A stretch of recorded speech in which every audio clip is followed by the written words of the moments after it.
Hello guys and welcome back to my channel once again. आज हम लोग thermodynamics का 6th लेक्चर स्टार्ट करने जा रहे हैं और इस 6th लेक्चर में हम लोग देखेंगे कि वर्क डन किसी भी थर्मोडायनेमिक सिस्टम में कैसे किया जाता है या उसकी कैलकुलेशन कैसे की जाती है। आज का लेक्चर काफ़ी इंपॉर्टेंट लेक्चर है क्योंकि इसी के बेसिस पे पूरा का पूरा प्लॉट टिका हुआ है, सही है ना। तो हम लोग बिना समय वेस्ट किए स्टार्ट करते हैं अपना थर्मोडायनेमिक्स का 6th लेक्चर, राइट। तो एक छोटा सा रिकैप, लास्ट क्लास में क्या हुआ, हमने फ्लॉट देखा था। ये लास्ट टू लास्ट क्लास था। फ्लॉट में हमने देखा था कि डेल्टा यू जो है या small change in internal energy जो है would be equal to small change in the heat and whatever the work done in the system and can be written as W or dW. Small amount or certain amount can be equated as same. Yes, so this was the first law of thermodynamics. We were seeing this thing dW, how to calculate the work done in a system. So what we have learned so far is dW could have been written as dW is equal to negative P external into dV, and if we want to calculate W, then W can be equated as negative integration of P external into dV. This is the work done by the gas. Yes, and what are the usual meaning? For example, if we have a piston system, okay, and whatever the weight is on the system is called as the external pressure. External pressure might act upward or might act downward, but as far as the external pressure is concerned, there would be a compression and an expansion. वहां पर या तो कोई compression होगा या तो कोई expansion होगा. yes, तो ये P एक्सटर्नल है और हमें क्या निकालना है, हमें निकालना है WG. WG का मतलब वर्क डन बाय गैस. तो वर्क डन बाय गैस को हम लोग कैसे लिख सकते हैं मैथमेटिकल फॉर्म में? Negative integration of P external into dV. बस इतना सा हमें जानना है. हाँ, और ये P एक्सटर्नल ये जो तुमने बनाया हुआ है ये होता किसके बराबर है? ग्राफिकली अगर मान लो हम लोग कोई ग्राफ बनाए प्रेशर वर्सेस वॉल्यूम का, तो प्रेशर वर्सेस वॉल्यूम का ग्राफ बनाने पर प्रेशर वर्सेस वॉल्यूम का कोई भी ग्राफ आ सकता है. मान लो इनिशियली यहाँ पे P1 V1 था और यहाँ पे P2 V2 है ना. तो जितना भी प्रेशर और वॉल्यूम के अंडर का जो कर्व है उसके अंडर का जो एरिया अंडर द कर्व है वही इस इंटीग्रेशन का मैग्नीट्यूड है. तो वर्क डन को हम और क्या लिख सकते हैं? वर्क डन को हम लोग और लिख सकते हैं magnitude of area of the curve, है ना. और इसको हम मल्टीप्लाई कर सकते हैं साइन से. फॉर एग्जाम्पल अगर ये एरो इस डायरेक्शन में है, भाई प्रोसेस का कोई ना कोई तो डायरेक्शन मेंशन होगा. मान लो ये एरो इस डायरेक्शन में है, इसका मीनिंग ये होता है कि इनिशियली हमारे पास वॉल्यूम जो था वो कम था और जो फाइनली वॉल्यूम जो है वो ज़्यादा है. जब फाइनल वॉल्यूम ज़्यादा होता है ना, और इनिशियल वॉल्यूम कम होता है तो उसको बोलते हैं एक्सपेंशन. तो उस केस में हमें जो साइन अपने आप से एडजस्ट करना होता है एक्सपेंशन के लिए वो होता नेगेटिव, क्योंकि work done for expansion is negative, है ना. तो नेगेटिव साइन हम एक्सपेंशन के लिए एडजस्ट करते हैं. और मान लो अगर उल्टा होता, कॉम्प्रेशन होता, तो है ना, अगर ऐसा ग्राफ होता तो हम लोग इस ग्राफ के अंडर का एरिया निकालते और साथ में क्या लगाते हैं? एक्सपेंशन. मान लो ग्राफ ऐसा होता तो यहाँ पे प्रेशर, यहाँ पे वॉल्यूम, लेकिन इस बार जो एरो है वो इस तरफ का है. तो ये रहा एरिया अंडर द कर्व. तो ठीक है, magnitude of area under the curve मान लो हमने कैलकुलेट कर लिया. अब साइन तो एडजस्ट करना पड़ेगा ना. तो यहाँ पे देखो, कभी भी वैल्यू अगर वॉल्यूम की पहले ज़्यादा हो और लास्ट में जो फाइनल वॉल्यूम हो वो कम हो, अगर V2 लेस देन V1 होगा तो इसका मतलब यहाँ पे क्या हुआ है? कॉम्प्रेशन हुआ है. और कॉम्प्रेशन के लिए वर्क कैसा होता है? नेगेटिव. तो हम अपने आप से साइन को नेगेटिव पॉजिटिव एडजस्ट कर देंगे। तो मैं फिर से एक रिकैप देता हूँ, डब्ल्यू जी जो है वो क्या होता है, negative integration of P external into d V, जिसको हम इनडायरेक्टली कैसे कैलकुलेट कर सकते हैं, ग्राफ से। ये मेथड केवल और केवल ग्राफ में काम आएगा। तो ग्राफ के पीवी कर्व में एरिया अंडर द कर्व हम निकाल लेते हैं, तो वही हो जाता है मैग्नीट्यूड इस वर्क का। और साइन हम कैसे एडजस्ट करते हैं, इस एरो को देखकर, है ना। चलो और एग्जांपल लेते हैं इसके ऊपर हमने लास्ट क्लास में क्वेश्चंस भी किए थे, ठीक है ना। तो और हम क्वेश्चंस करेंगे आज।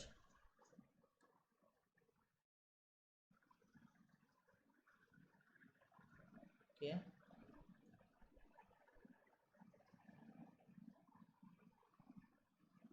Okay, so this is my first question guys.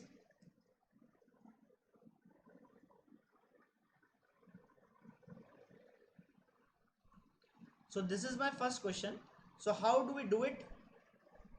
सो ये क्या कह रहा है कि हमारे पास एक आइडियल गैस है और around the cycle A B C and D इस तरीके से कुछ इसको ले जाया गया है। The net work done during the cycle is equal to, पूछा जा रहा है कि नेट वर्क डन पूरे साइकिल में कितना है। तो हम लोग क्या करते हैं कि एक बार इस साइकिल को बना लेते हैं।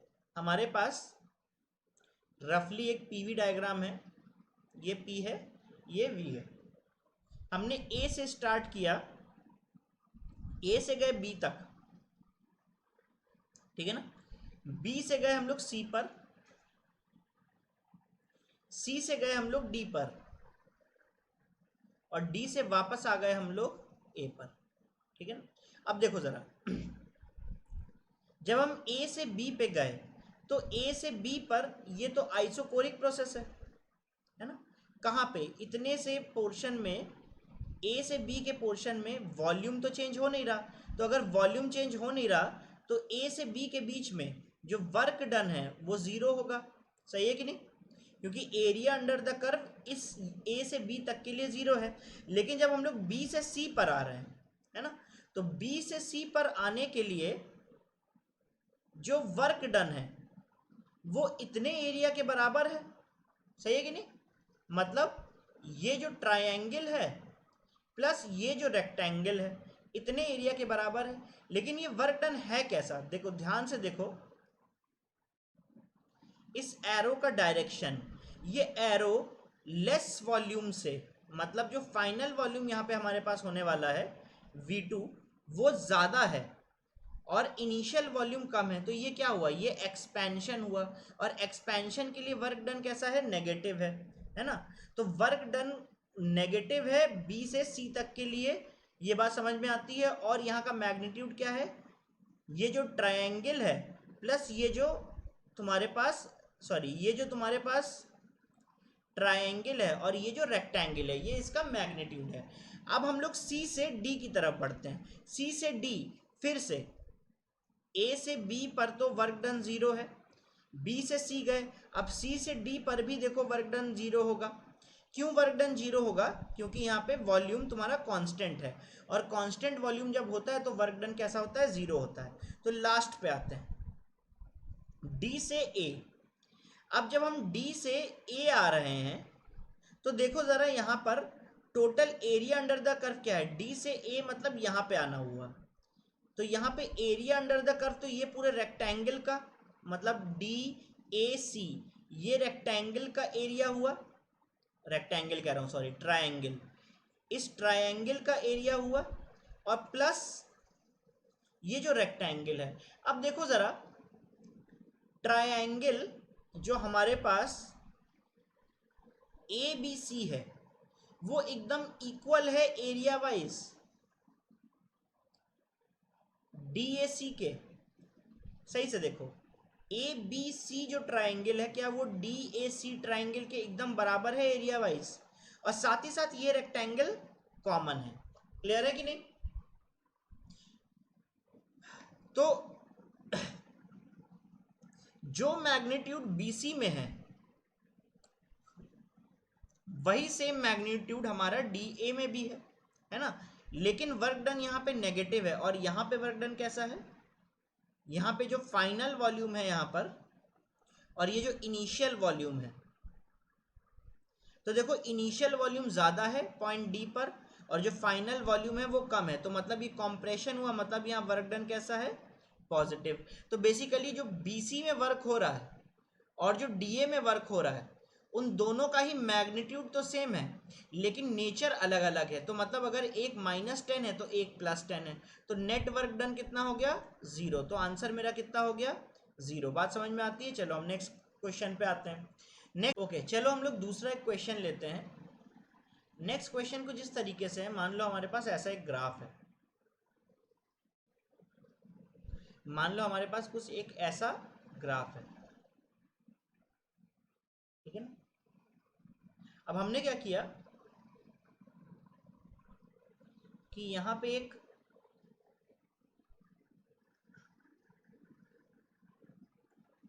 अब हमने क्या किया कि यहाँ पे एक सर्किल बनाया। ये परफेक्ट सर्किल है, थोड़ा ड्राइंग में अलग आ रहा है। यहाँ पे हमने प्रेशर लिया और यहाँ पे हमने क्या लिया, वॉल्यूम लिया, ठीक है ना। तो ये जो पॉइंट है, यहाँ पे प्रेशर है P2 और यहाँ पे जो प्रेशर है वो क्या है, P1। और वैसे ही यहाँ पे जो वॉल्यूम है वो है V1 और यहाँ पे जो वॉल्यूम है वो कितना है, V2 है। और इस साइक्लिक प्रोसेस का जो डायरेक्शन है वो इस तरह है। अब हमें फाइंड करना है यहाँ पे वर्क डन कितना है। इस पूरे के पूरे ग्राफ के हिसाब से हमारे पास वर्क डन कितना आता है। तो देखो वर्क डन होता क्या है, work done is equal to negative integration of P d x, यही होता है कि नहीं, sorry, negative integration of P d V, यही होता है कि नहीं। और अगर ग्राफ दिया होता है तो ग्राफ में हम सबसे पहले साइन को एडजस्ट करते हैं और उसके बाद हम टोटल मैग्नीट्यूड को लिख देते हैं, ठीक है कि नहीं। तो हमें इसी चीज़ का यूज़ करना है, क्योंकि हमें ग्राफ दिया गया है तो हम इसका यूज़ कर लेंगे। तो हमें इस क्वेश्चन को बनाने के लिए एक अंडरस्टैंडिंग लेनी पड़ेगी कि इस ग्राफ को हमें दो तरीके से देखना है। इस ग्राफ को हमें दो तरीके से देखना है। पहले तो देखना है ये हाफ, है ना, मतलब इस पॉइंट से लेके इस पॉइंट तक, है ना। तो यहाँ पे प्रेशर और यहाँ पे वॉल्यूम, तो इस पॉइंट से लेके इस पॉइंट तक ग्राफ कुछ इस तरीके का बना और यहाँ पे जो डायरेक्शन है वो ग्राफ की वो ऐसी हुई। तो ये क्या हुई, ये लो वॉल्यूम से हाई वॉल्यूम की तरफ जा रहे हैं, तो मतलब ये एक्सपेंशन है। तो यहाँ पे जितना भी वर्क होगा इस ग्राफ के आधा ग्राफ में, तो एक्सपेंशन में वर्क कैसा होता है, नेगेटिव। ऑन कॉन्ट्ररी जब बाकी का नेक्स्ट हम हाफ देखेंगे तो नेक्स्ट हाफ यहां से चालू होगा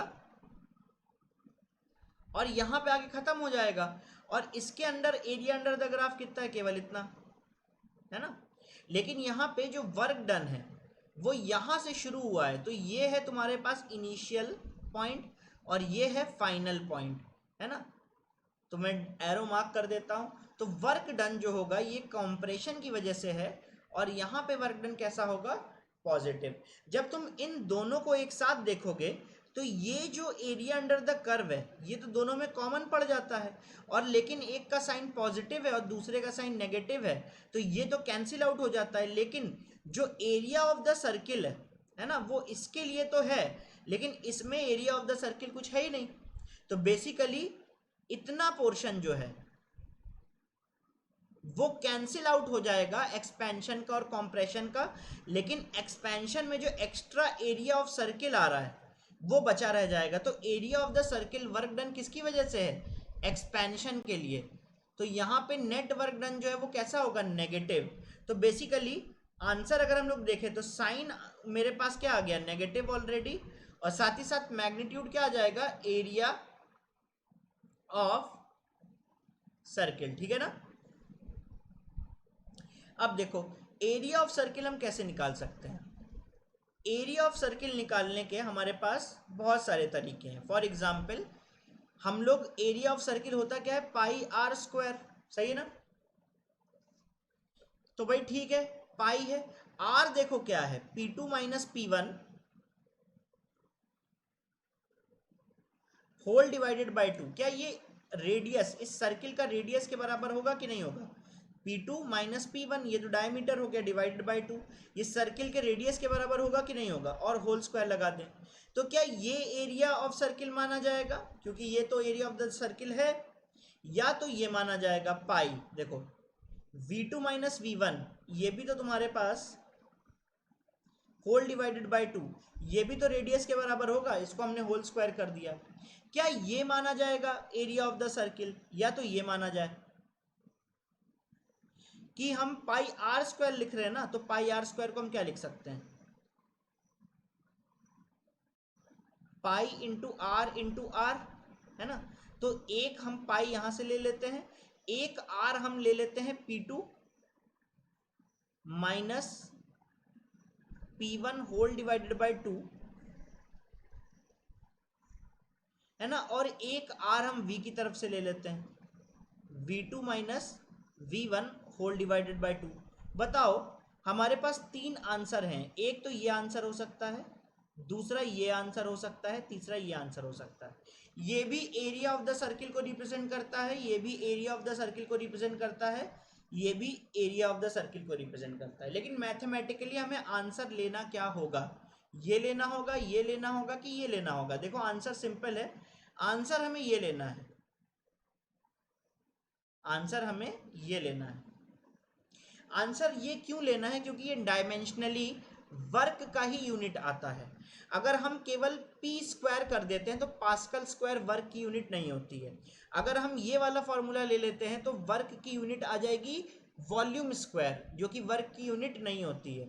लेकिन पी इंटू वी जो है वो वर्क की यूनिट होती है। तो देखो यहाँ से एक प्रेशर का टर्म मिल गया, यहाँ से एक वॉल्यूम का टर्म मिल गया, तो वर्क डन हमारे लिए फाइनली इस क्वेश्चन के लिए क्या हो जाएगा, negative area of the circle. तो एरिया ऑफ द सर्किल हम क्या लेंगे, P2 minus P1 by 2 into V2 minus V1 by 2। So this is our answer. Is that clear, is that clear, है ना। चलो एक और क्वेश्चन लेते हैं नेक्स्ट पेज पे। तो इस क्वेश्चन को जरा सॉल्व करने का ट्राई करो। एक साइक्लिक प्रोसेस है हमारे पास ABCD, है ना, और जैसा कि यहाँ पे दिखाया गया है PV for an ideal gas, which of the following diagram represents the same process, है ना, which of the following diagram represents the same process. तो देखो मैं एक काम करता हूँ, ग्राफ बनाता जाता हूँ और आपको बताता जाता हूँ। ये प्रेशर है, ये वॉल्यूम है, ठीक है ना। हम A से B की तरफ जब जा रहे हैं तो A से B की तरफ जाने पर देखो प्रेशर कांस्टेंट रह रहा है ना। तो ये क्या है, एक आइसोबैरिक प्रोसेस है, ठीक है ना। तो अगर मुझे यही ग्राफ को रेप्लिकेट करना है वॉल्यूम वर्सेस टेम्परेचर पर, है ना, वॉल्यूम वर्सेस टेम्परेचर पे, तो मुझे पता है कि A से B अगर आइसोबैरिक है ना, तो V प्रोपोर्शनल टू T होगा। मतलब ग्राफ कुछ इस तरीके का होगा, मतलब अगर वॉल्यूम बढ़ रहा होगा, है ना, तो टेम्परेचर भी बढ़ रहा होगा, है ना। तो हम लोग चलो A से B को अगर हमने यहाँ पे ऐसे रिप्रेजेंट किया है, तो आइसोबैरिक के लिए V वर्सेस T का ग्राफ कैसे बनता है, एकदम हॉरिजॉन्टल, सॉरी स्लांट, इस तरीके का, ठीक है ना। तो हमने यहाँ से A से B मार्क कर दिया। अब देखो अगर मुझे A से B के बाद अगर B से C जाना हो, A से B जाने के बाद मुझे अगर B से C जाना हो, तो B से C का ग्राफ कैसा है, B से C का ग्राफ है P प्रोपोर्शनल टू V। इसका मतलब यहाँ पे टेम्परेचर कैसा है, कांस्टेंट है, ये तो बॉयल्स कर्व हुआ ना। तो B से C जाने के लिए टेम्परेचर कांस्टेंट है, लेकिन वॉल्यूम इंक्रीज कर रहा है। तो टेम्परेचर कांस्टेंट और वॉल्यूम इंक्रीज हम कैसे करें, ऊपर इस तरीके का ग्राफ बनाए, उस तरीके की लाइन बनाए, सही है ना। तो हम यहाँ से B से C पहुँच चुके हैं, ठीक है ना। अब अगर C से D जाना है, तो C से D जाने पर देखो ये आइसोकोरिक कर्व है। हम A से B गए, B से C गए, B से C कैसा है, आइसोथर्मल, लेकिन वॉल्यूम क्या कर रहा है, इंक्रीज कर रहा है। अब B से C जाने के बाद C से D जा रहे हैं। अगर हम C से D जा रहे हैं तो C से D कैसा कर्व है, आइसोकोरिक। और अगर आइसोकोरिक कर्व है तो P प्रोपोर्शनल टू T है, मतलब P जो है ना P जो है वो T के प्रोपोर्शनल है और आइसोकोरिक है ना। तो अगर हम बात करें कि यहां से हम किधर गए, इधर पे गए है ना, तो हम C से किधर निकले, C से ABC और यहाँ पे D है। तो बात करें कि C से D के बीच में हो क्या रहा है, तो C से D के बीच में प्रेशर डिक्रीज कर रहा है, तो टेम्परेचर को भी डिक्रीज करना चाहिए लेकिन वॉल्यूम कांस्टेंट रहना चाहिए। तो टेम्परेचर डिक्रीज इस डायरेक्शन में करेगा और वॉल्यूम भी इसी डायरेक्शन में कांस्टेंट होगा। तो अगर हम लोग देखें तो C से D जाने के लिए हम ये वाला रास्ता अपनाएंगे, क्योंकि ऐसा करने पर टेम्परेचर डिक्रीज कर रहा है और वॉल्यूम कांस्टेंट रह रहा है ना। और उसके बाद हम डायरेक्टली किस में आ जाते हैं, D से A पर। तो D से A पर भी हमारा रेक्टेंगुलर हाइपरबोला बन रहा है और रेक्टेंगुलर हाइपरबोला बनने की वजह से P प्रोपोर्शनल टू D से A पर P प्रोपोर्शनल टू V आ जा रहा है। तो P प्रोपोर्शनल टू अगर V आ रहा है तो यहां पर देखो हमें क्या करना चाहिए, कांस्टेंट टेम्परेचर पे, क्योंकि बॉयल्स लॉ में टेम्परेचर कांस्टेंट रहता है, टेम्परेचर कांस्टेंट रहते रहते हमें वॉल्यूम को कम कर देना है। तो टेम्परेचर कांस्टेंट रखते रखते वॉल्यूम को हम ऐसे कम कर देंगे। तो ये देखो ग्राफ किससे मैच कर रहा है, ए बी सी और डी। मेरे ख्याल से सी से मैच कर जा रहा है, तो यही मेरा आंसर हो जाएगा। मेरे ख्याल से आपको ये चीज़ समझ में आ गई होगी कैसे हम एक्सिस को डिफरेंट डिफरेंट कर्व्स में सेट कर सकते हैं और उसी के अकॉर्डिंग हमें अपना आंसर देना होगा। क्लियर है इतना कि नहीं? चलो नेक्स्ट क्वेश्चन पे आते हैं। नेक्स्ट क्वेश्चन है, अब हम लोग थोड़ा थ्योरेटिकली आते हैं। अब नेक्स्ट आते हैं हम लोग work done in different process, work done in different process, different different process में वर्क डन कैसे किया जाता है। तो सबसे पहला प्रोसेस हम लोग लेते हैं आइसोथर्मल। और आइसोथर्मल प्रोसेस में भी दो तरीके की चीजें होंगी, एक होगा रिवर्सिबल के लिए और एक होगा इरिवर्सिबल के लिए। अब इरिवर्सिबल में भी फर्दर क्या होगा, एक होगा एक्सपेंशन और एक होगा कॉम्प्रेशन। तो वैसे ही रिवर्सिबल में भी एक होगा एक्सपेंशन और दूसरा होगा कॉम्प्रेशन। बात समझ में आती है कि नहीं? तो चलो हम लोग सबसे पहले क्या देखते हैं, आइसोथर्मल रिवर्सिबल एक्सपेंशन के लिए। और यहां से जो फॉर्मूला निकल के आएगा उसको हम लोग कॉम्प्रेशन में भी यूज कर सकते हैं। मतलब हम आइसोथर्मल एक्सपेंशन ले या आइसोथर्मल रिवर्सिबल कॉम्प्रेशन ले, दोनों के लिए फॉर्मूला काम कर जाएगा। देखो होता क्या है कि हमारे पास आइसोथर्मल रिवर्सिबल एक्सपेंशन है। सबसे पहले ग्राफ पे आते हैं, इसका ग्राफ देखने में कैसा होगा और हम इसको अचीव कैसे करेंगे, है ना, हम इसको अचीव कैसे करेंगे। तो क्योंकि रिवर्सिबल प्रोसेस है तो काफ़ी स्लो प्रोसेस होना चाहिए, है ना। तो हम लोग वैसा ही एक सेटअप चलो तैयार कर लेते हैं। हम क्योंकि यहाँ पे एक्सपेंशन करने वाले हैं तो हम सबसे पहले ही क्या करते हैं, यहाँ पर सबसे पहले ही क्या करते हैं कि यहाँ पर हम एक सैंड का हीप ले लेते हैं, है ना, एक सैंड का हीप ले लेते हैं।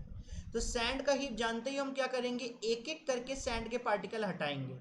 और सैंड का पार्टिकल जब हटाएंगे तो यहाँ पे जो हमारा ड्राइविंग फोर्स होगा वो काफ़ी माइन्यूट होगा, इनफाइनाइटली स्मॉल होगा, जिसकी वजह से ये पिस्टन ऊपर तो उठेगा लेकिन इसमें कोई भी हमारे पास ऑब्जर्वेबल चेंज नहीं आएगा। तो यहाँ पर अगर हम लोग सही से देखें तो प्रोसेस को पूरा करने के लिए, इनिशियल से हमें फाइनल तक जाने के लिए हम कई सारे मल्टीपल स्टेप्स ले रहे हैं, है ना। हम लोग कहाँ पे, यहाँ पे n स्टेप ले रहे हैं, मतलब इनफाइनाइट स्टेप्स ले रहे हैं, ऐसा मान लो।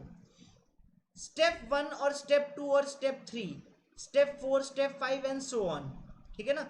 और हर एक स्टेप किसको रिप्रेजेंट करता है, जब हम लोग वन सैंड के ग्रेन को हटाते चले जाएंगे, एक एक करके ग्रेन हटाते चले जाएंगे, तो शॉर्ट टर्म में यहाँ पे कोई चेंज नहीं दिखेगा, लेकिन लॉन्ग टर्म में ये पिस्टन जो है ये ऊपर उठने लगेगा, सही है कि नहीं। तो हमें पता है यहाँ पे कि हर टर्म के बीच में, मतलब मान लो कोई भी 3 लगातार हम स्टेप्स ले लेते हैं, तो ये जो बीच का स्टेप है वो हमेशा नेक्स्ट से और प्रीवियस से इक्विलिब्रियम पे रहेगा, ये सब पहले ही हम डिस्कस कर चुके हैं, है ना। तो मुझे पता है कि ग्राफ इसका कैसे बनने वाला है,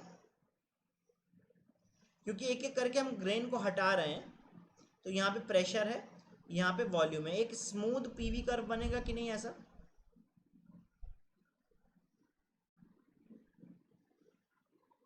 है ना, कुछ एक ऐसा कर्व बनेगा कि नहीं।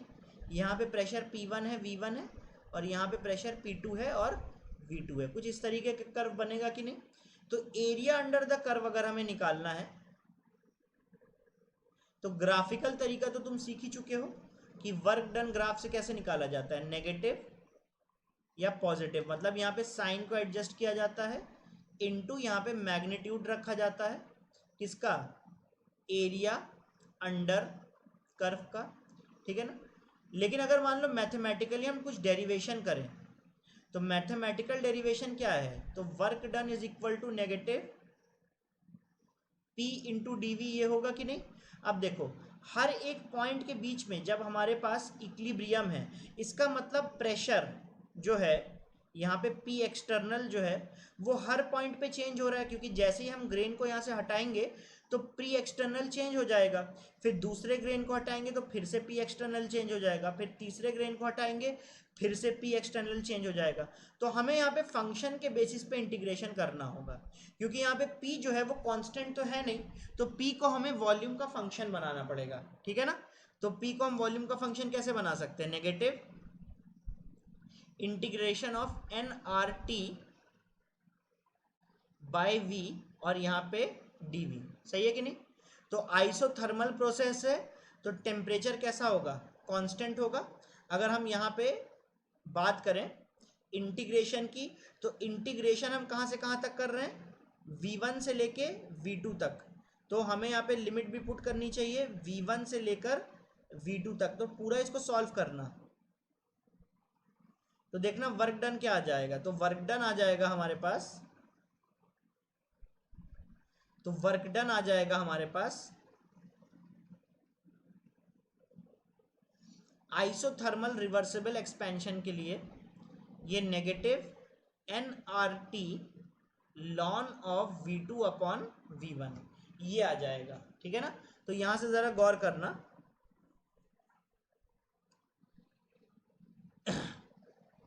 अगर हम एक्सपेंशन की बात कर रहे हैं,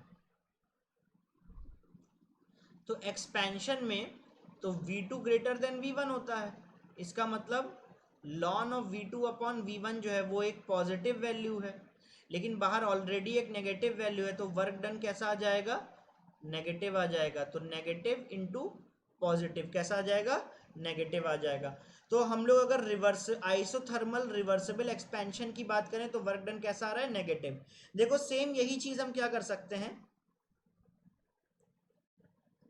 कॉम्प्रेशन के लिए भी सेम यही चीज यूज कर सकते हैं, है ना। तो वर्क डन अभी भी कितना होगा, negative n R T ln of V2 upon V1। कैसे, हमारे पास ये ग्राफ है, ये है P और ये V, इस बार हमें P1 V1 ये रखना है, क्योंकि कॉम्प्रेशन है तो प्रेशर इंक्रीज करते जाएंगे और वॉल्यूम डिक्रीज करते जाएंगे। तो ये हमारे पास फाइनल पॉइंट है P2 V2, है ना। तो देखो फाइनली क्या हुआ, डायरेक्शन इस तरफ का है, तो बेसिकली हमारे पास जो इनिशियल वॉल्यूम था वो ज़्यादा था और जो फाइनल वॉल्यूम है वो कम है, तो इसका मतलब हमने यहाँ पे क्या किया, यहाँ पे कॉम्प्रेशन किया है, क्लियर है कि नहीं। तो सिमिलरली यहाँ पे भी चलो हम साइन को थोड़ा डिस्कस कर लेते हैं। यहाँ पे जैसे वर्क डन हमारे पास आया था नेगेटिव, है ना, तो वैसे यहाँ पे वर्क डन देखे क्या आता है, ये पहले से ही एक नेगेटिव साइन है बाहर यहाँ पर, है ना, और lawn of v2 upon v1 इस बार कैसा है, नेगेटिव है, क्योंकि v2 is less than v1 है, सही है ना। तो वर्क डन का अगर हम मैग्नीट्यूड देखें तो बाहर एक नेगेटिव और इस पोर्शन से एक नेगेटिव, और लॉन v2 अपॉन v1 वो भी एक नेगेटिव है, तो नेगेटिव इंटू नेगेटिव क्या हुआ, एक पॉजिटिव वैल्यू। तो यहाँ पे वर्क डन कैसा आता है, पॉजिटिव आता है, ठीक है ना। तो सिंपल सी बात है, अगर हम इनिशियल और फाइनल पॉइंट्स को सही से एनालाइज करें तो हम वर्क डन जो है वो डायरेक्ट फॉर्मूले से क्या निकाल सकते हैं, आइसोथर्मल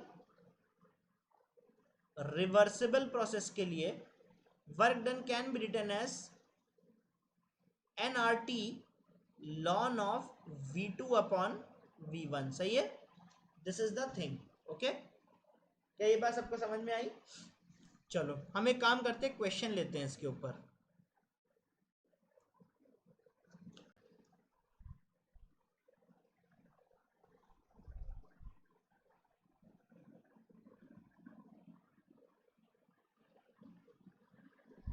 ओके तो देखो भाई, इस क्वेश्चन को सॉल्व करते हैं। बोला जा रहा है कि हमारे पास 10 मोल्स हैं गैस के, है ना, of an ideal gas expand isothermally and reversibly. तो हमारे पास प्रोसेस कैसा है, प्रोसेस है आइसोथर्मली एंड रिवर्सिबली, और वो भी क्या क्या है, एक्सपेंशन है, ठीक है ना। From an initial pressure of from an initial pressure of 10 atmosphere and to 1 atmosphere। तो मतलब हमारे पास जो P1 है वो 10 atm है और जो P2 है वो 1 atm है, ठीक है ना। और जो टेम्परेचर गिवन है वो कितना है, 300 kelvin. What is the largest mass that can be lifted, what is the largest mass that can be lifted through a height of 100 metre. तो बोल रहा है कि इस प्रोसेस से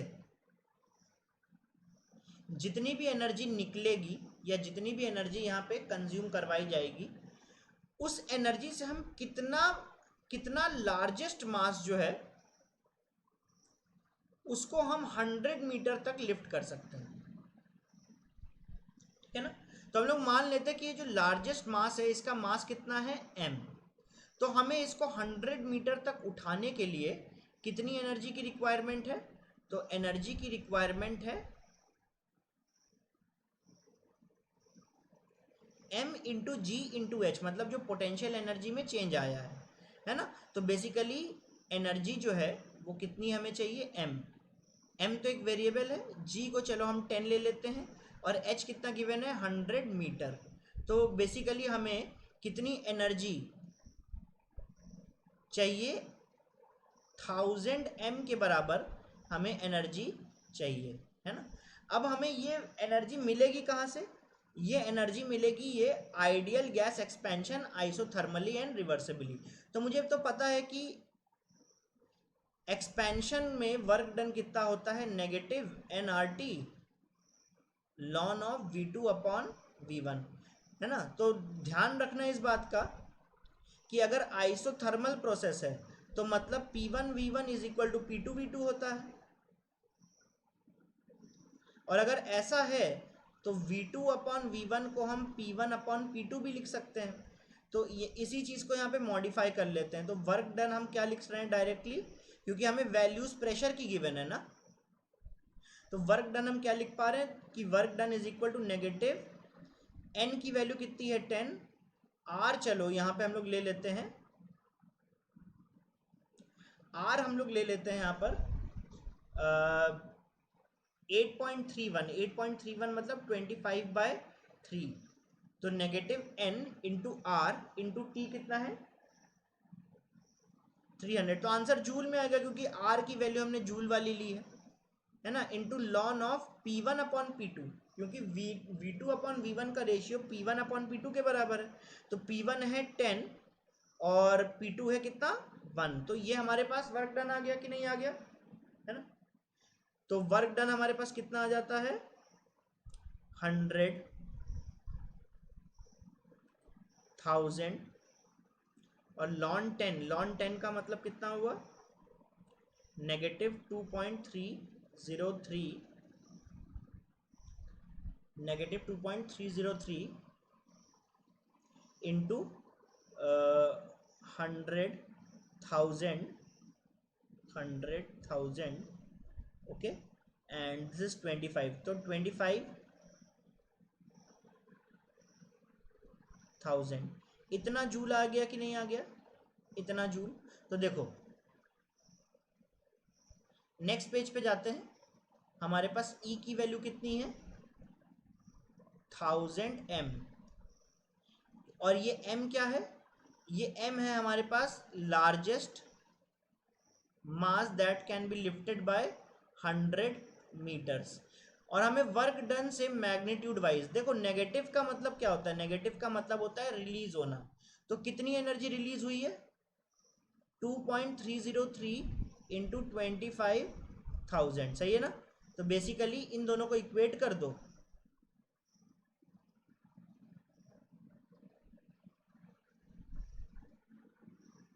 है ना इन दोनों को इक्वेट कर दो तो m की वैल्यू आ जाएगी तो m की वैल्यू कितनी आती है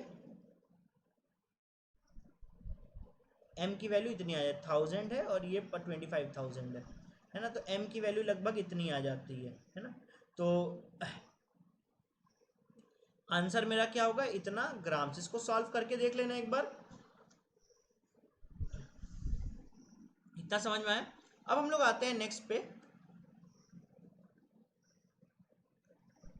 आइसोथर्मल इरिवर्सिबल वर्क डन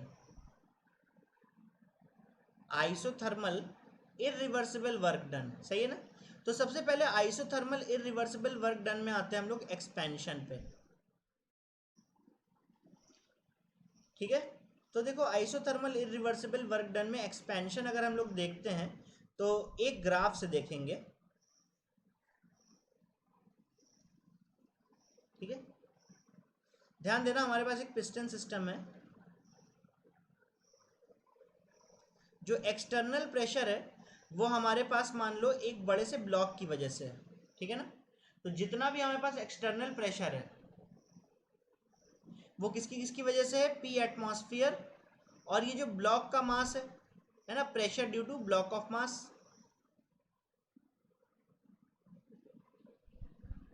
ठीक है ना। ये टोटल P एक्सटर्नल है लेकिन एनीवेज हमें P एक्सटर्नल के बारे में ज़्यादा कुछ नहीं वो करना है हमें बस ये समझ में आता है कि इस ब्लॉक को अगर हम यहाँ से हटा देते हैं तो हम एक तरीके से पूरा का पूरा ब्लॉक एक बार में हटा पा रहे हैं लेकिन पहले हमने क्या किया था कि सैंड बाय सैंड हटाया था तो वो रिवर्सिबल प्रोसेस था। अब हम लोग एक बार में पूरा ब्लॉक हटा रहे हैं तो वो क्या है वो इरिवर्सिबल प्रोसेस है सही है कि नहीं। तो ये प्रेशर है और ये वॉल्यूम है। हम अभी कहाँ पर है डेटा पॉइंट में P1 V1 देखो जैसे ही इस ब्लॉक को हम हटा देते हैं तो ऐसा नहीं कि ठीक उसी वक्त एक्सपेंशन हो जाता है उस वक्त केवल और केवल ब्लॉक को हमने हटाया है और प्रेशर क्या किया है ड्रॉप किया है और अगर प्रेशर ड्रॉप करते हैं तो ये प्रेशर एक बार में ड्रॉप हो जाता है। तो अगर हमारे पास initially data point P1 V1 है तो हम आ जाते हैं प्रेशर P2 पर ये प्रेशर P1 है और ये प्रेशर क्या है P2 लेकिन अभी भी हमारे पास वॉल्यूम कितना रहता है वॉल्यूम रहता है V2। एक बार प्रेशर ड्रॉप हो जाए एक बार में पूरा प्रेशर ड्रॉप हो जाए है ना उसके बाद यहाँ से एक्सपेंशन चालू होता है और अल्टीमेटली एक्सपेंशन होते होते होते होते हम कहाँ पे आ जाते हैं वॉल्यूम V2 पे लेकिन अब प्रेशर कितना है यहाँ पर P2। तो जितना भी एक्सपेंशन हुआ है ना तो वो देखो कांस्टेंट प्रेशर के अगेंस्ट में ही हुआ है। तो जो इरिवर्सिबल वर्क डन होता है ना वो कांस्टेंट प्रेशर के अगेंस्ट में होता है। ध्यान देना फिर से तुम्हारे पास ये ब्लॉक था तुमने एक बार में ब्लॉक हटाया तो एक बार में प्रेशर रिड्यूस हो जाएगा P1 से कितना हो जाएगा P2 और जब प्रेशर तुम्हारा एक बार में रिड्यूस हो जाएगा उसके बाद यहाँ पर वॉल्यूम एक्सपेंशन आएगा। तो जितना भी वॉल्यूम एक्सपेंशन आता है रिवर्सिबल में ध्यान देना वो अंडर कांस्टेंट प्रेशर आता है पूरे के पूरे एक्सपेंशन के दौरान कहीं पर भी देखो यहाँ पे प्रेशर चेंज नहीं हुआ, पूरे के पूरे एक्सपेंशन में प्रेशर कैसा है, कांस्टेंट है। और कौन सा प्रेशर है, जो फाइनल प्रेशर है। क्लियर है था कि नहीं? तो हमारे पास फाइनल वो कितना आ गया, प्रेशर P2 और यहाँ पे वॉल्यूम V2। अब हमें पता है कि वर्क डन निकालना है, तो वर्क डन हम ग्राफिकली कैसे निकाल सकते हैं? तो ग्राफिकली हमें क्या करना होगा, साइन और मैग्नीट्यूड, इन दो चीजों को ख्याल रखना होगा। तो साइन क्या है भाई, क्योंकि एक्सपेंशन है तो साइन तो नेगेटिव ही है। और मैग्नीट्यूड क्या है, देखो मैग्नीट्यूड क्या होगा, ये P2 है भाई, जीरो से मैग्नीट्यूड क्या होगा, ये लेंथ इनटू ये ब्रेथ, भाई इसी का ही तो मैग्नीट्यूड चाहिए रेक्टेंगल का। तो ये लेंथ कितना है, जीरो से P2 है ना। तो यहाँ पे मैग्नीट्यूड कितना होगा, P2 इनटू ये ब्रेथ कितनी है, V2 और V1 के बीच में डिस्टेंस कितना है, V2 माइनस V1। तो हमारे पास ये आ जाएगा कि नहीं आ जाएगा, सही है ना। सो this is the isothermal irreversible work done for expansion.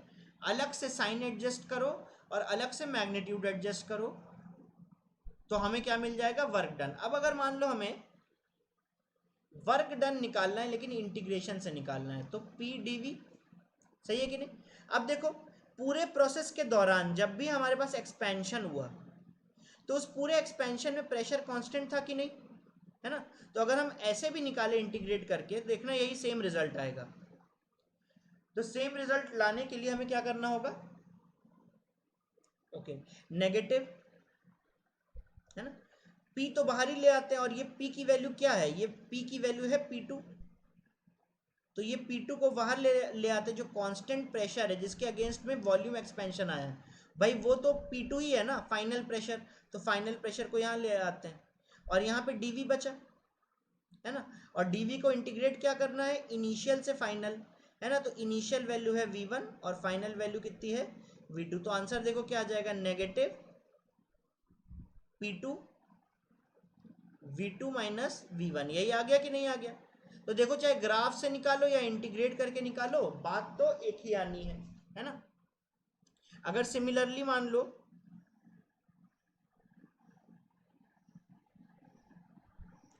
अगर सिमिलरली मान लो हमने आइसोथर्मल इरिवर्सिबल एक्सपेंशन किया, लेकिन 3 स्टेप एक्सपेंशन है ना। तो हमें क्या करना होगा, ये पिस्टन लेना होगा, यहाँ पे 3 स्टेप्स क्रिएट करने होंगे, मतलब यहाँ पे 3 बड़े बड़े ब्लॉक रखने होंगे जिनका मास सिग्निफिकेंट हो, ठीक है ना। अब अगर हमें ग्राफ की बात करें, तो ग्राफ हम ऐसे बना सकते हैं कि नहीं, सोचना। ये प्रेशर कर्व है, ये वॉल्यूम कर्व है।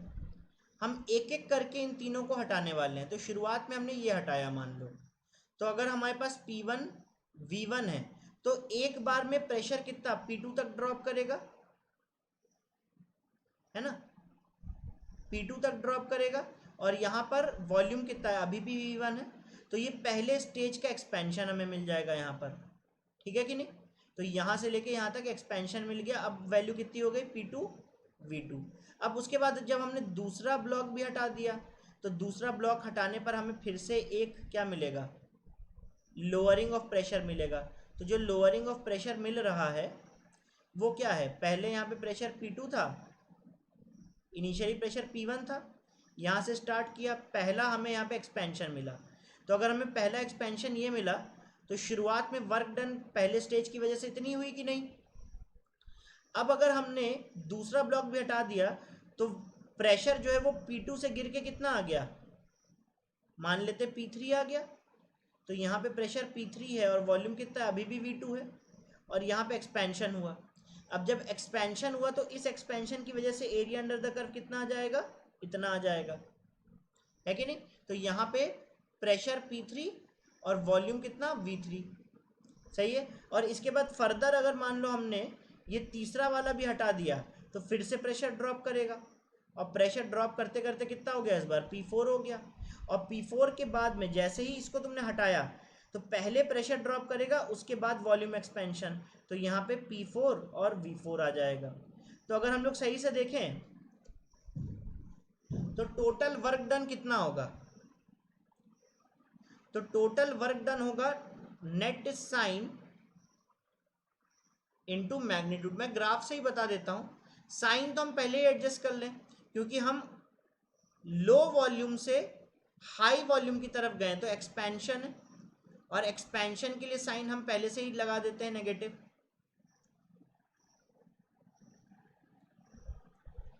एक्सपेंशन के लिए हम पहले से ही साइन लगा देते हैं नेगेटिव। अब नेगेटिव साइन के बाद में हमें क्या करना होगा, मैग्नीट्यूड एडजस्ट करना होगा। तो मैग्नीट्यूड क्या होगा, ये तीन जो हमारे पास रेक्टेंगुलर ब्लॉक्स हैं इनका एरिया। तो पहले का एरिया क्या होगा, लेंथ। तो लेंथ कितनी है, पहले की लेंथ है P2, और ब्रेथ कितनी है, ब्रेथ है V2 माइनस V1। ठीक है ना। तो ये एक एरिया हो गया, प्लस दूसरा एरिया देखो, जो दूसरा एरिया है वहां पे जो प्रेशर है ये, यही तो लेंथ हुई ना। और ब्रेथ कितनी हुई, V3 माइनस V2। तो हमारे पास जो P3 है ये तो हमारे पास ये लेंथ हो गई है ना, ये लेंथ हो गई P3। और उसके बाद V3 माइनस V2 ये तुम्हारा हो गया ब्रेथ। तो हमें इसका भी एरिया मिल गया, साथ ही साथ हम तीसरे का भी ऐड कर देते हैं। जो तीसरा ऐड कर रहे हैं वहां पे हमें ये जो हमारे पास लेंथ है इतनी, ये जो लेंथ है और इनटू ब्रेथ है, तो ब्रेथ तो हमारे पास V4 माइनस V3 है, लेकिन जो लेंथ है वो है P4 प्रेशर। ठीक है ना। तो हमारे पास ग्राफ से इन तीनों का हम देख देख के एरिया पुट कर देंगे और साइन को अलग से एडजस्ट कर देंगे, तो ये आ जाएगा हमारे पास work done in the entire process. ठीक है कि नहीं। और मैंने तुमको एक बात ये भी बताई थी कि हमारे पास n स्टेप इरिवर्सिबल, n की वैल्यू यहाँ पे वेरी हाई है ना। इरिवर्सिबल एक्सपेंशन को ही हम लोग क्या कहते हैं, रिवर्सिबल एक्सपेंशन कहते हैं। सही है कि नहीं, ध्यान रखना आइसोथर्मल है ना। जिनको जिनको ये बात नहीं समझ में आ रही वो मेरे प्रीवियस टू प्रीवियस लेक्चर में जाओ, उनको ये बात समझ में आ जाएगी। चलो हम जल्दी जल्दी और ग्राफ्स भी देख लेते हैं। आइसोथर्मल के बाद में हम लोग चलो बताते हैं आइसोथर्मल एक्सपेंशन के बारे में बात करते हैं। सॉरी, आइसोथर्मल कॉम्प्रेशन के बारे में बात करते हैं। आइसोथर्मल कॉम्प्रेशन, और आइसोथर्मल कॉम्प्रेशन भी कैसा, इरिवर्सिबल। तो हमें इस बार क्या करना होगा, उल्टा करना होगा। हमने मान लो ये पिस्टन सिस्टम लिया, तो हमारे पास तीन ब्लॉक्स हैं, ब्लॉक 1, ब्लॉक 2, ब्लॉक 3। पहले हम सही ग्राफ बनाएंगे, और अगर हमने ग्राफ सही बना लिया तो हमारे पास मैग्नीट्यूड भी ठीक ठाक आ जाएगा, मैग्नीट्यूड भी सही आ जाएगा। तो यहाँ पे हम प्रेशर लिख लेते हैं, यहाँ पे हम वॉल्यूम लिख लेते हैं, है ना। तो एक बार में एक डालते हैं। जैसे ही हम यहाँ से स्टार्ट करेंगे, क्योंकि हम लोग एक्सपेंशन का ग्राफ इस रीजन से स्टार्ट करते थे, तो कंप्रेशन का ग्राफ इस रीजन से स्टार्ट करेंगे। तो ये है हमारे पास P1 और V1 शुरुआत में। जो भी भाई कोई भी एटमॉस्फेरिक प्रेशर लगेगा तो प्रेशर कितना है अभी, P1 और V1। हमने इस पहले ब्लॉक को इसके ऊपर पुट कर दिया, तो हम यहाँ से जैसे ही ब्लॉक को हम पुट करेंगे तो एक बार में पूरा ब्लॉक आके इसके ऊपर बैठ जाएगा, तो एक बार में यहाँ पे प्रेशर में इंक्रीज आएगा। अब प्रेशर कितना हो चुका है, P2, लेकिन वॉल्यूम अभी भी कितना है, V1 है। जब प्रेशर इंक्रीज कर जाएगा तो वॉल्यूम अब क्या करेगा, डिक्रीज करेगा, है ना। तो वॉल्यूम V1 से कितना हो चुका है, V2। तो इस पॉइंट पे हमारे पास P2 V2 है, और जो हमारे पास एरिया अंडर द कर्व है वो ये एरिया अंडर द कर्व होगा इतना। बात समझ में आती है कि नहीं? अब सेकंड ब्लॉक को भी हमने चलो रखा इसके ऊपर। जब सेकंड ब्लॉक रख दिया तो प्रेशर फिर से अचानक से इंक्रीज कर दिया। प्रेशर इंक्रीज करके कितना हो गया P3, लेकिन वॉल्यूम अभी भी पुराने जैसा V2 है। उसके बाद क्या आएगा, जब प्रेशर इंक्रीज हो जाएगा तब धीरे से तुम्हारा वॉल्यूम में चेंज आएगा। ये सब रिवर्सिबल इरिवर्सिबल में होता है। तो सेकंड जो ब्लॉक है वो ये रही। सिमिलरली यहाँ पे हमारे पास क्या आ गया, P3 V3 आ गया। सही है। अब इसके बाद फर्दर अगर कोई तुमने ब्लॉक इसके ऊपर रखा तो फिर से प्रेशर इंक्रीज करेगा और वॉल्यूम डिक्रीज करेगा, तो हमें एक और ब्लॉक मिल जाएगा। तो ये 3 स्टेप कॉम्प्रेशन है। तो 3 स्टेप कॉम्प्रेशन के लिए ग्राफ ऐसे मिलेगा। और हमें इन तीनों का अगर हमें वर्क डन निकालना होगा तो वर्क डन क्या होता है, साइन इंटू मैग्नीट्यूड। ठीक है ना? तो साइन इंटू मैग्नीट्यूड में साइन तो देखो कैसा हो जाएगा, कॉम्प्रेशन है इसीलिए साइन तो पॉजिटिव है, और मैग्नीट्यूड क्या होगा, area 1 plus area 2 plus area 3। इन तीनों एरिया को हमें ऐड कर देना है तो ये टोटल मैग्नीट्यूड आ जाएगा वर्क का। और साइन कैसा होगा अपने आप से हम पता लगा लेंगे ये डायरेक्शन देख के कि साइन क्योंकि कॉम्प्रेशन इसलिए पॉजिटिव। क्लियर है इतना कि नहीं, है ना? तो इस तरीके से आइसोथर्मल एक्सपेंशन, आइसोथर्मल कॉम्प्रेशन, आप सारे तरह के कर्व सीख चुके हो। हम क्या करते हैं, एक क्वेश्चन ले लेते हैं।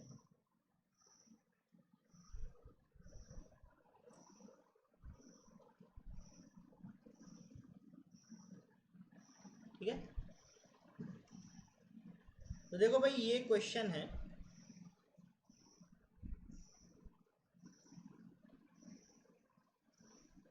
देखो भाई ये क्वेश्चन है, 1 mole of an ideal monoatomic gas expands reversibly in 2 stage expansion, state 1, state 2 and state 3। तो हम क्या करते हैं, चलो ग्राफ बनाना स्टार्ट करते हैं।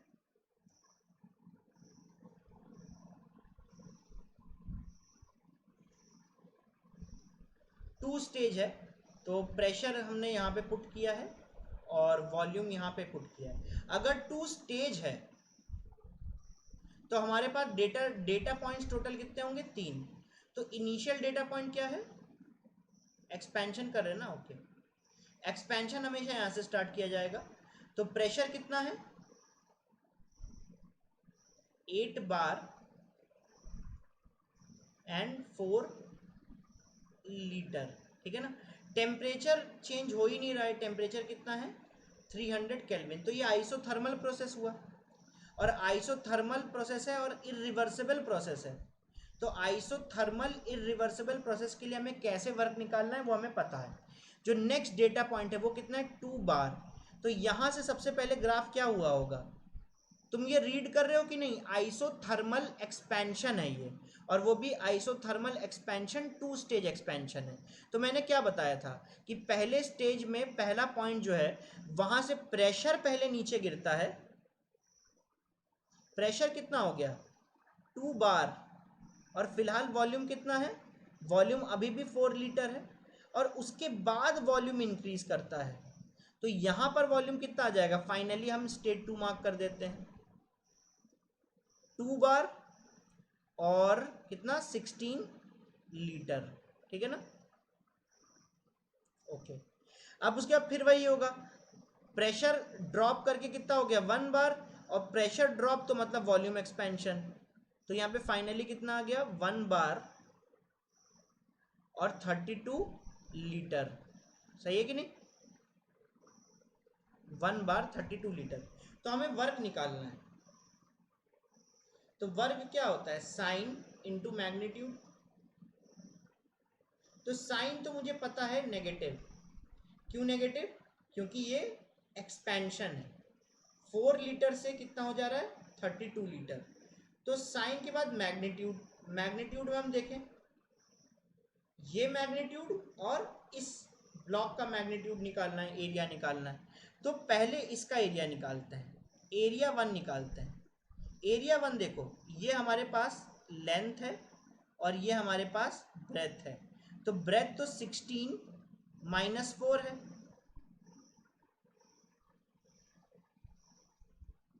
और लेंथ कितनी है, लेंथ है यहां से लेकर यहां तक, मतलब कितना, 2 बार, ठीक है ना।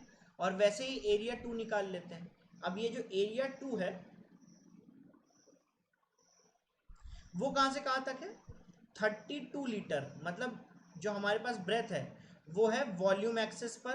तो वॉल्यूम यहाँ पे कितना है 32 और यहाँ पे वॉल्यूम कितना है 16। तो 32 और 16, तो यहाँ पे ब्रेथ कितनी आ गई 16 और लेंथ देखो कितनी है, लेंथ का मतलब ये हो गया। तो लेंथ कितनी हो गई 0 से लेके 1 बार, तो 1 बार हमारी लेंथ हो गई, ठीक है ना। तो इन दोनों को ऐड कर दो तो ये कितना हो गया 12 24, तो यहाँ पे आ गया और यहाँ पे कितना आ जाता है 16 आ जाता है। तो यहाँ पे हम लोग टोटल मैग्नीट्यूड एरिया 1 और एरिया 2, एरिया 1 कितना है 24 और एरिया 2 कितना है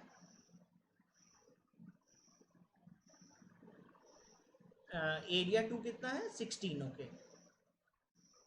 तो वर्क डन हमारे पास कितना आ जाएगा, वर्क डन हमारे पास आ जाएगा 24 और 16 कितना 40, -40। अब बात करते हैं -40, तो हमारे पास मैग्नीट्यूड आ गया। अब बात करते हैं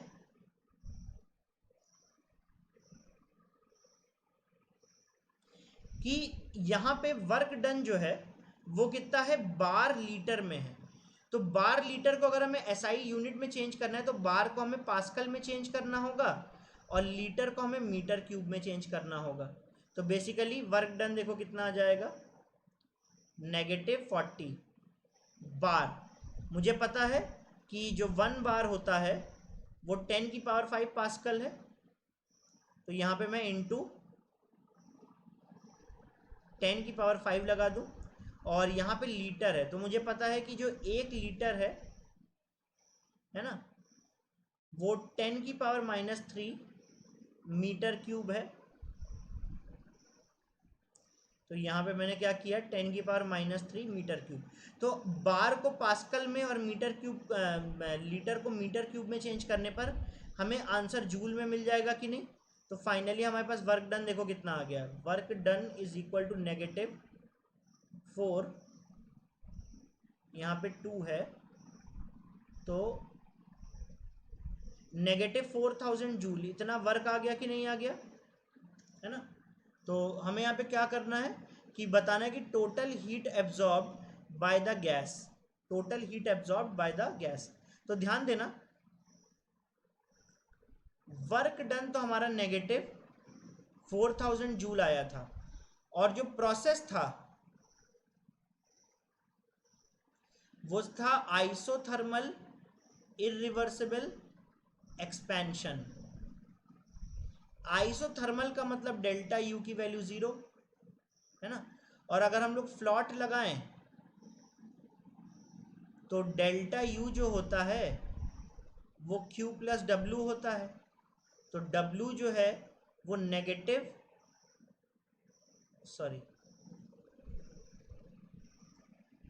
Q जो है वो हम यहाँ से अगर इसको 0 पुट कर दें तो Q जो है वो -W आ रहा है कि नहीं आ रहा है। तो W की वैल्यू है क्या, W की वैल्यू है -4000। तो Q की वैल्यू कितनी आ जाएगी +4000 जूल, है ना। पुट करो देखो नेगेटिव वर्क की वैल्यू कितनी है 4000 जूल, तो यहाँ पे +4000 जूल। प्रीवियस में जाते हैं आंसर देखते हैं, +4000 जूल कहीं है, ये है। तो यही मेरा आंसर हो जाएगा, सही है ना, क्लियर है इतना। चलो गाइस आज इतना ही करते हैं, नेक्स्ट क्लास में हम लोग देखेंगे एडियाबैटिक वर्क, है ना।